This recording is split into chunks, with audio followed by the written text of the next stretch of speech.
slaves will be a thing of the past. Still on security, over the last decade, the political crisis over indigenous rights and political representation in Jos, the Plateau state capital, has developed into a protracted communal conflict affecting most parts of the state.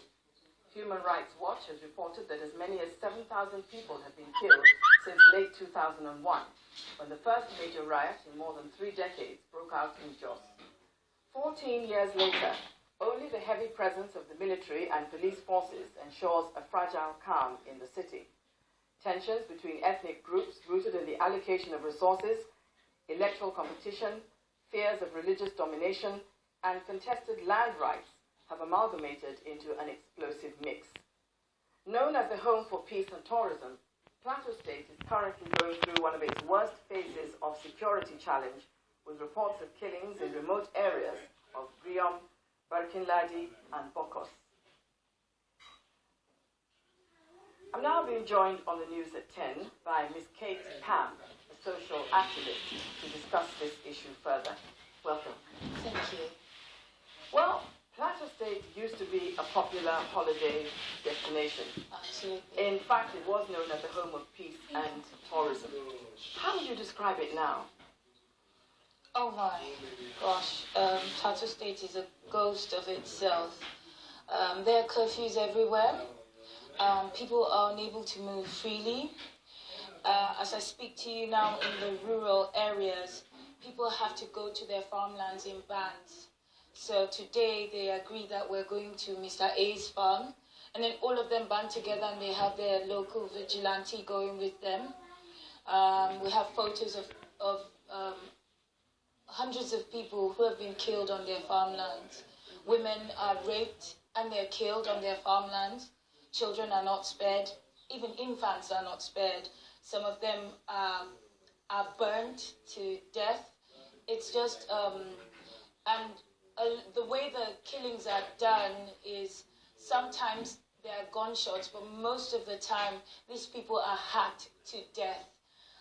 Only last week, Monday, while we were protesting in Jos to the government, on our way to the government house, the death toll between August the 30th and now is about 14. And on Monday, 9 people were killed.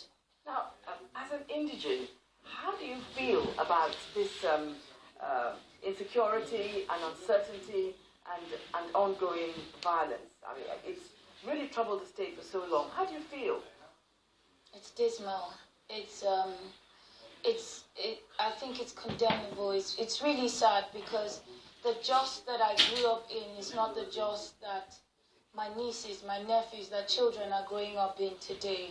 Today, communities are polarized along religious and ethnic lines. So there's schools that you go to in Plateau State today and you will not find a single Muslim.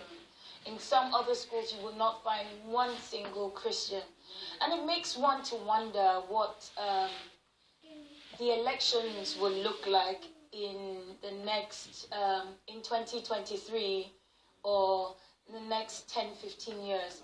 Because children who are in secondary school now will be the ones that will be voting next time. So you can imagine if this doesn't stop, the level of animosity that is deepening now because nothing has been done in the last 14 years. Not one single arrest has happened since this crisis has started.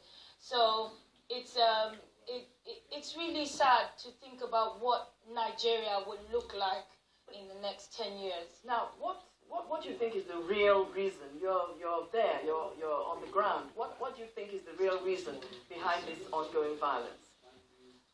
Historically, it's not different from what you have read out in terms of ethnic, in terms of land ownership and all that. But in my opinion, I think the major problem has been politics that has weakened our institutions.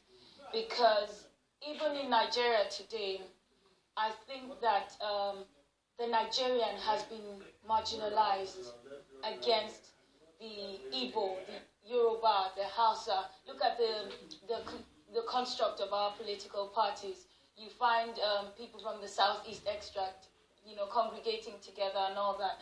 And I think it's deepening. And so when injustice is not punished, naturally, the human heart will turn to evil. And so, more than anything now, the impunity and the way that the audacity with which it's done now